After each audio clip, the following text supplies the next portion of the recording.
Been talking a little bit about this, but today we're going to fully dive in.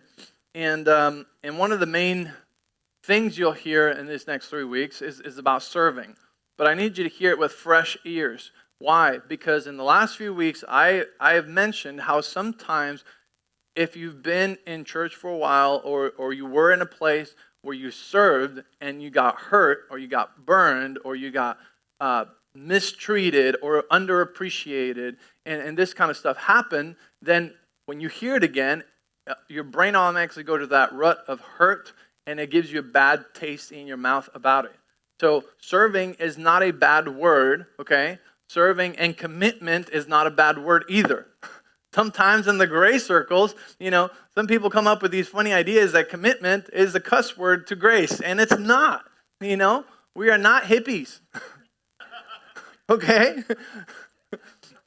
We serve a good God, and there is a right way to do these things. And yes, has man abused them? Have people been hurt? Have people been manipulated and controlled and all these kinds of things? Yes, it's happened, but it doesn't mean that it's wrong.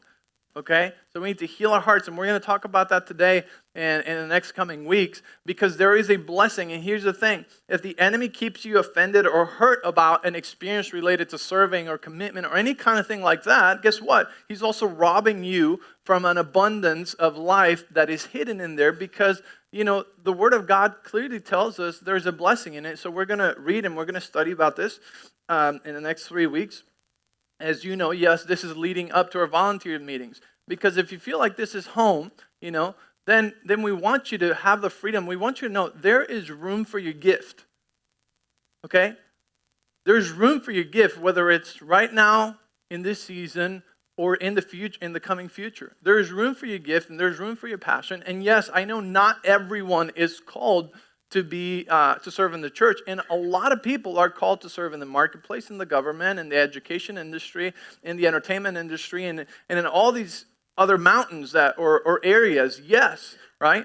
But I also believe there's a lot of people that have been hurt in the past, and they've been held back from giving what they're supposed to give, and they're also missing out in their own lives. So hear me out with fresh ears, okay? And let's go to Luke 17, and I'm going to start reading in verse 33.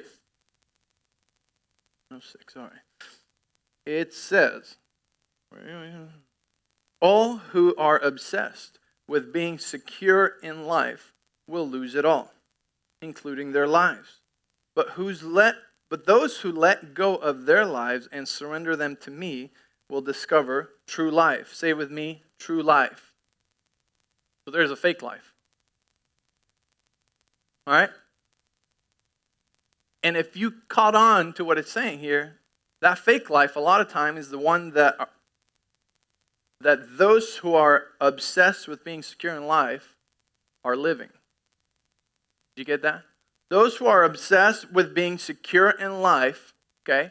I just want to have all my ducks in a row. I can't do anything. It's just all me. Just hold on till I'm good. Till I'm secure, okay? I can't help anybody else. I can't do anything for anybody else. Just wait till I'm good, okay? Those who are obsessed with insecure in life, those are living a fake life, right? Because it says here, when you surrender your life to Him, you will discover true life. So that's why I said, when we give our life, we find our life, okay?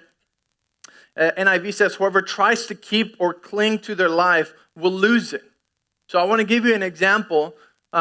We've been talking about seeds in the last few weeks also. And a seed, the Lord showed me this yesterday. If you were a seed and you hold on to your life, you will not see the fulfillment of your purpose. Because a seed is created to be put in the ground, to die, and to produce a tree full of fruit, full of thousands and thousands of other seeds. All right? So what was the purpose of the seed? To reproduce itself. But if the seed holds on to its life, it's like, nope, don't put me under the ground. No, don't put me under the ground. Nope, no, I just want to be secure. I know what's going to happen in the ground. I'm going to open up, and this is all this stuff's going to happen. But Jesus is telling us right here, if you hold on to your life, you lose it. You'll miss out on the purpose and the destiny in your life. But if you lose your life, you will find what kind of life? I'll say it out louder. True life. Do you guys believe this book? You guys believe about? Okay, we just want to make sure we get that out of the way, first. Because if you don't believe this book, then we have a different kind of problem, and we need to talk about that. Let's go to John 13. Okay, we're just going to go forward to John chapter 13.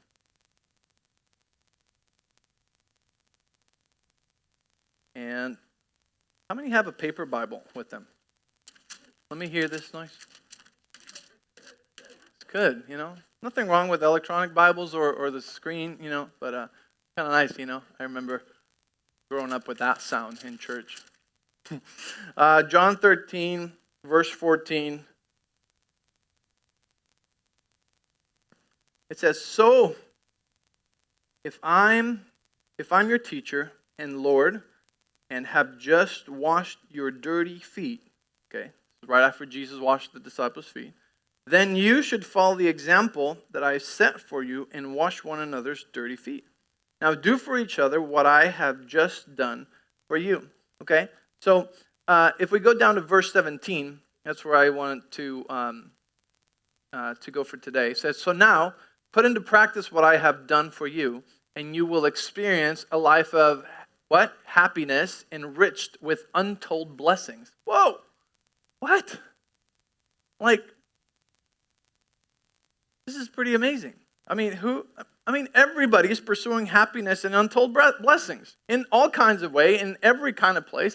That's what everybody is looking for, right? They want peace, they want happiness, and they want to be blessed. And they look for it in many different ways. Is that true? And right here is telling us, if we put into practice what he did for us, we will experience a life of happiness enriched with untold blessings. That's the answer, right? That's what you wanted. There it is, right there. Start washing feet. No, just kidding. That's what we're doing today. Take off your shoes, your socks, turn to the person next to you. No, we're not doing that, right? I am going with the fact that that's a metaphor. I'm not saying that it's not, you could do that to someone, whatever. We're not doing that today. But it's talking about serving, right? Jesus was saying, and there's more scripture we're going to go through in the next few weeks, but what he's saying is here's my example. If I'm being your Lord, being the King of Kings, being God incarnated, I did this for you, follow my example, and you will experience a life of happiness enriched with untold blessings. I want that, God.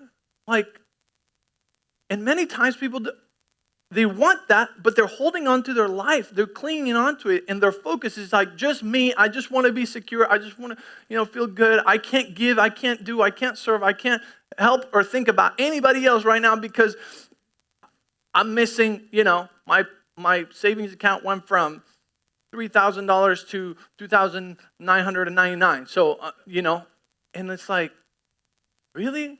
That's not what God said, you're too consumed with self. So we're going to look at a few analogies, and that the Bible shows us as well. But I want to talk to you about 3 stages of growth and maturity. We've said before that maturity, or spiritual maturity, is not making mistakes anymore, right? Because, we're all going to make mistakes. We're all going to mess up. We're all going to, here or there, something is going to happen because we're not perfect. So,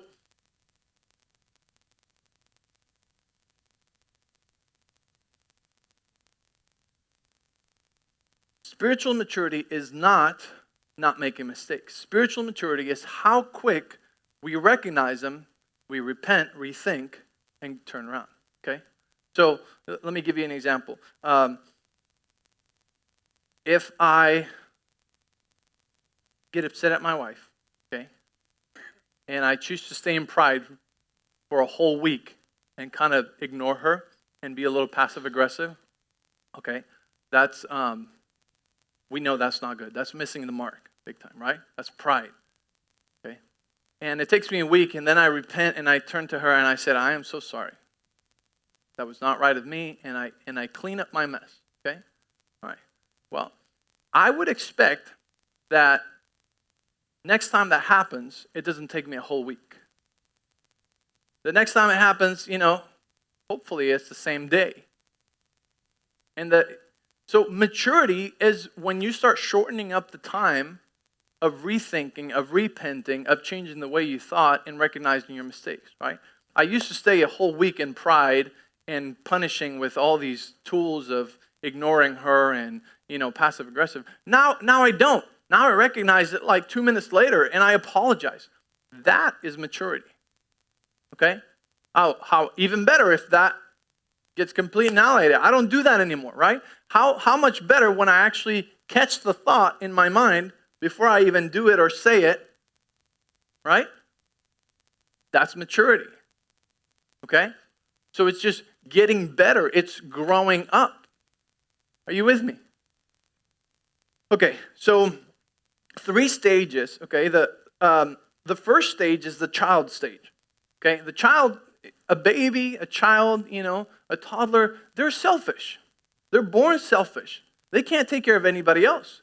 It's about feed me. It's about take care of me, cuddle me. I'm crying. I need this. I need. Like it's a baby is full of needs. I mean, we've had 5. I'm telling you, they're very needy. Okay, they require your attention all the time. And they do things that are like really cute. But what happens when that child, the baby, becomes a toddler, and then enters into the teenage years, right? The youth, and they continue acting like a baby. It's not cute anymore, right? It's annoying. It's irritating. It's like, grow up. Make your own food. Make your own bed. Right? Not. Is that being rude? No, right? We're teaching them responsibility. We're teaching them that it's not all about them. So they're growing into the youth, and then, okay. So have you guys ever met an adult that is a child, a child man, a man child? Have you guys?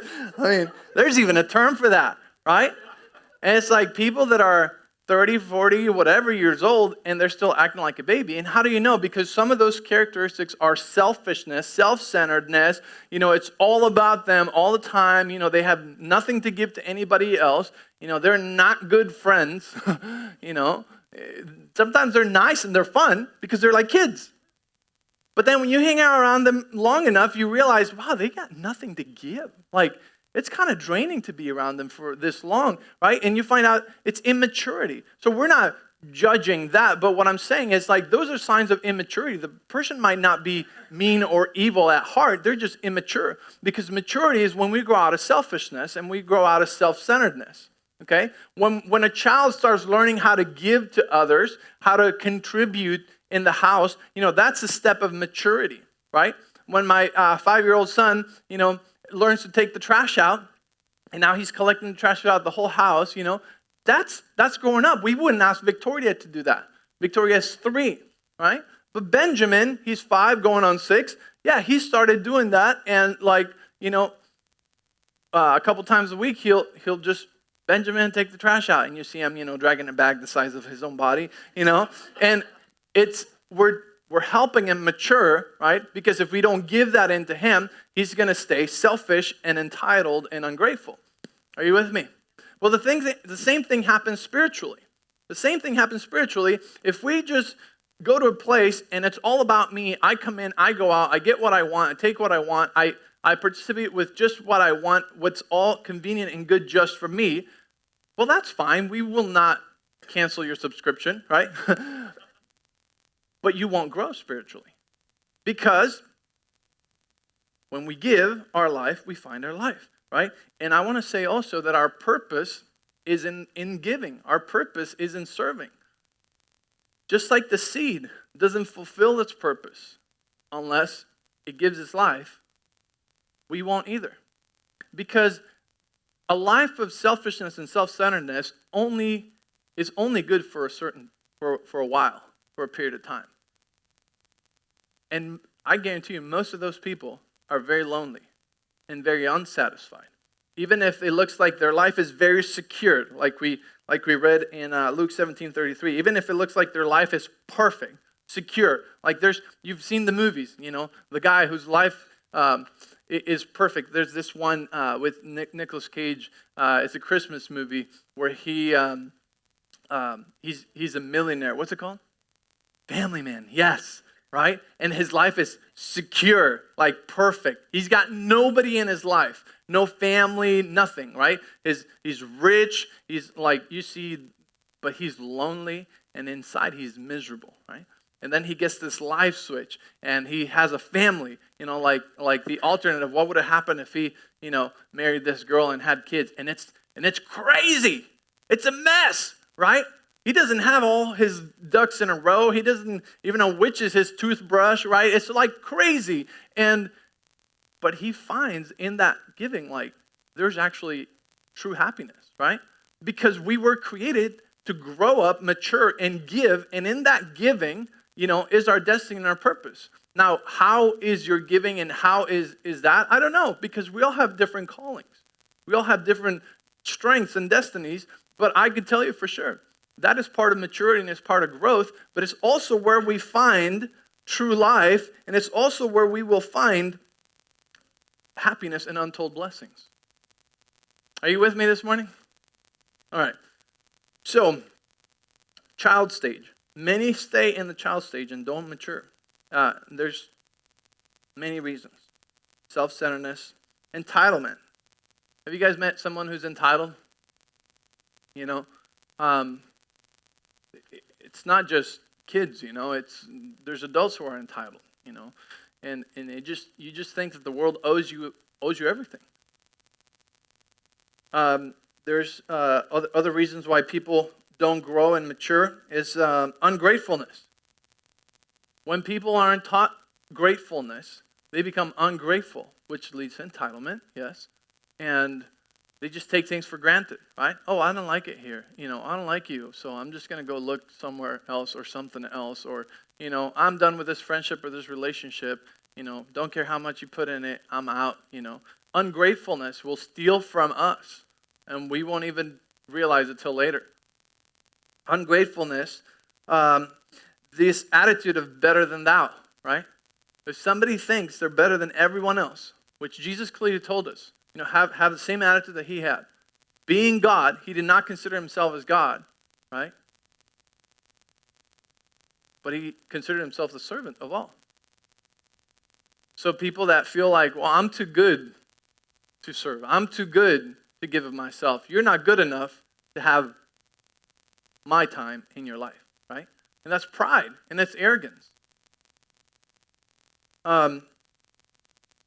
Here's another one. Slave mentality. We'll go into that in a minute. Hurts, right? We could be hurt, and that's why we don't want to grow. Lack of fathers or parenting. In other words, people that just don't know any better. People that don't know any better.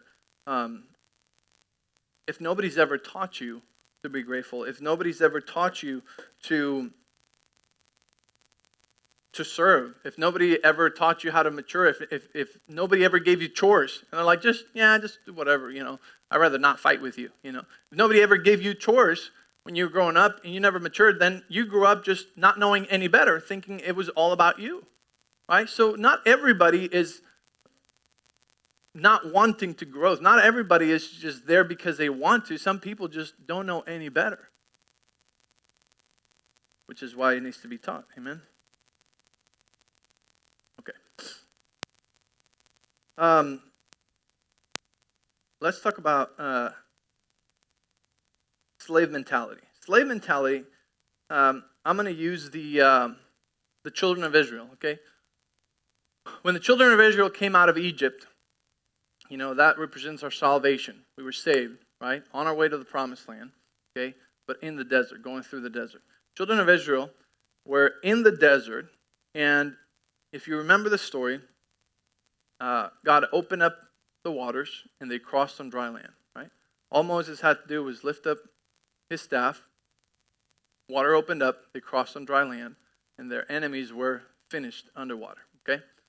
And then they were provided manna from heaven every day, right? They were fed in their mouths. What does that sound like? They were clothed. Their shoes never wore out. They never had to worry about clothing or shoes or even think about food or anything, right? And they complained a lot. What does that sound like to you guys? Like a baby, right? Like a child. So that's stage one, child stage, baby stage, feed me, take care of me. Oh, I can't believe we've been having manna from heaven every day. I wish we were in Egypt, right? Have you ever heard an immature child say, I wish I didn't live with you. I can't believe I have cereal again, or whatever, right? And you're like, you have no idea how good you have it, right? So that's what the children of Israel were treated as, and then they were encouraged to trust the Lord, right? And to obey the Lord, and they failed at that. Several times they failed at it because they wouldn't grow out of themselves. So what happened with that generation that Moses took out of Egypt is that they were out of slavery, but slavery was still inside of them, okay? So when you have a slave mentality, you have a lack mentality or a poverty mentality, which we did a whole series on, the ways of royalty not too long ago and taught about that. When you have that still in you, it's really hard to think of others. When you have a slave poverty or lack mentality, it's really hard to think of others because slaves only think about survival. So that's another reason why a lot of people don't ever grow into giving or serving, is because they're just thinking survival. They don't know who they serve and they don't know who they are. You with me? Okay. So one of the things I'm wanting to provoke inside of you this morning is that you would identify if there's any of this stuff in you holding you back from giving. If there's any of this preserving, securing your life, why you maybe feel like you can't give anything else. If there's anything in you, any poverty, lack, or slave mentality that is thinking survival, like if I commit here, oh, there's that word again. If I commit to that, then I am going to miss out on, well, I don't know, but it's FOMO, fear of missing out on something that just a better opportunity might come up that day. Hey, would you come and serve on this date, in 3 months? And your calendar's open, you go, ooh, yeah, I can't. It's like, why? It's like, because something else might come up. And what if it's better and I miss out?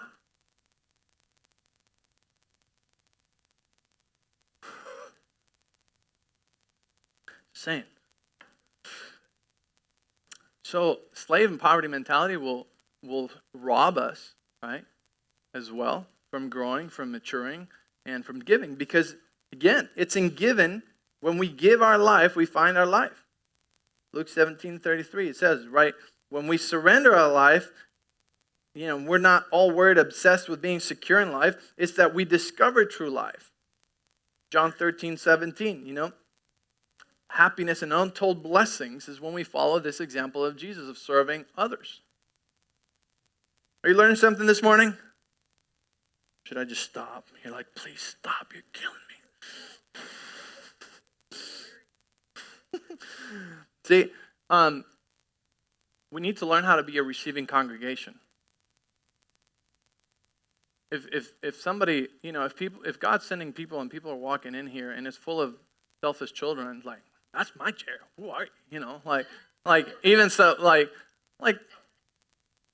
we need to learn how to be a receiving congregation that is welcoming, that is ready to serve others and teach them by example, what a family looks like. Because, a lot of people don't have healthy families. And church, or this church, might be the first and best example they've ever had of a healthy family, of what it's like to love well, of what it's like to not judge people. Some people might think the only place I've never been judged at is at a bar. Well, guess what? Now You're at this church, it's better than a bar, and you won't be judged, you know? And we will love you, right? Just as you are. No charades. Okay. And then here's the last one I want to talk about this morning. Sometimes the reason why we haven't grown or matured is because maybe we had, but the enemy stole territory from us. Okay? The enemy likes to steal territory from our lives. When the children of Israel went into Canaan and the promised land, they started taking territories, and then they had the judges, and then they had the kings, okay?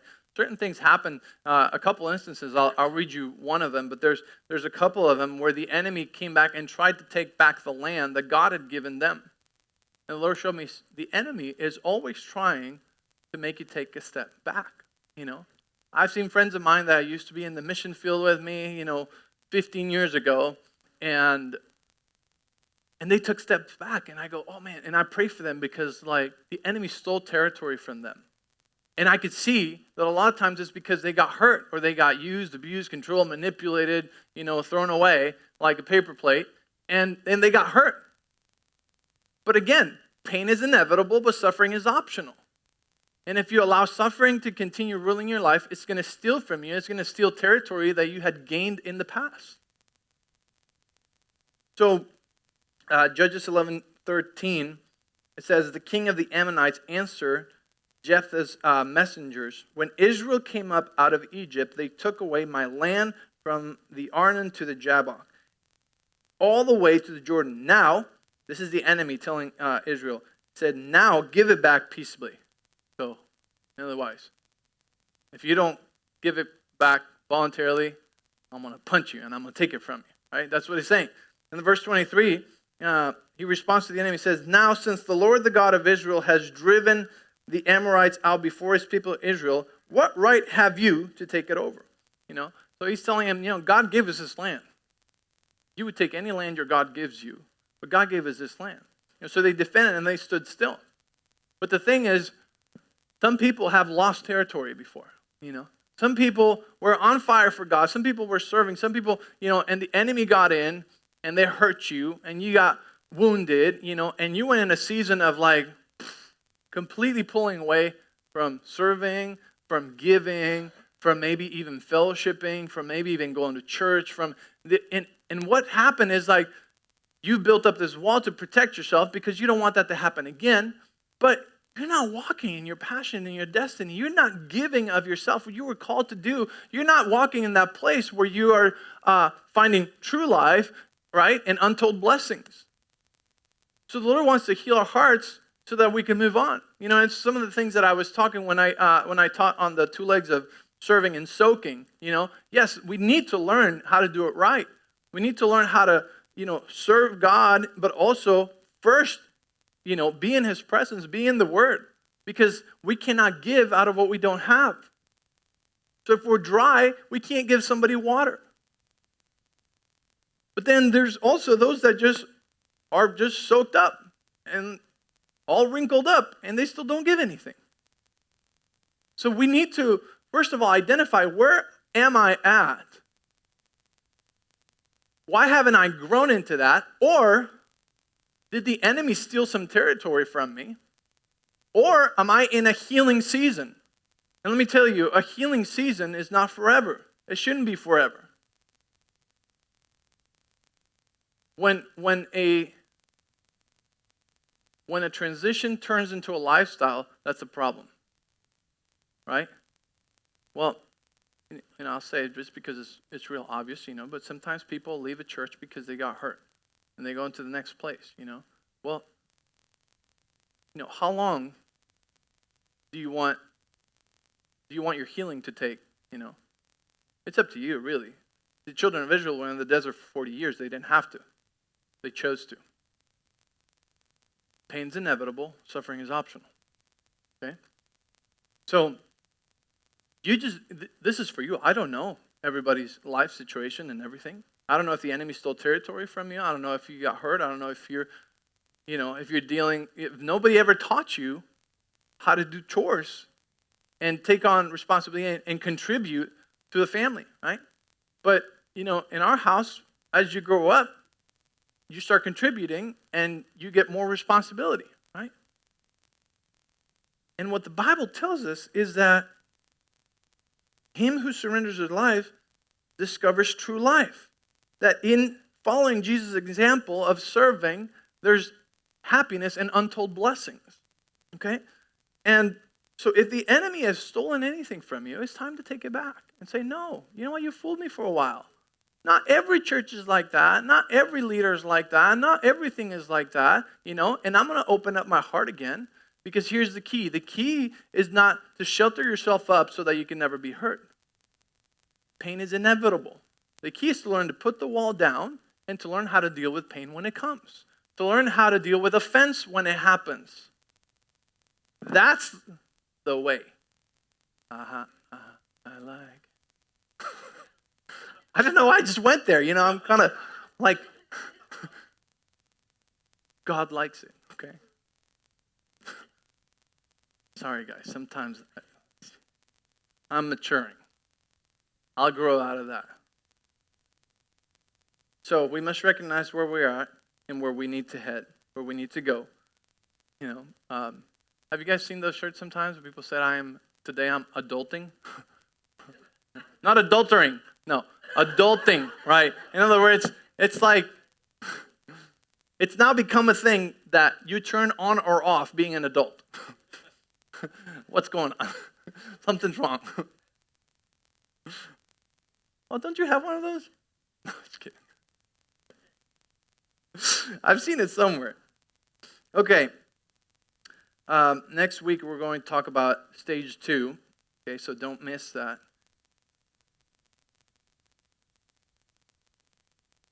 Jesus did the same thing with his disciples. They were little. He treated them like little children. They were his kids. They were learning. They were watching him do everything, right? And they were following the example. And then there came a time when he empowered them and he sent them. He gave them a little bit more responsibility.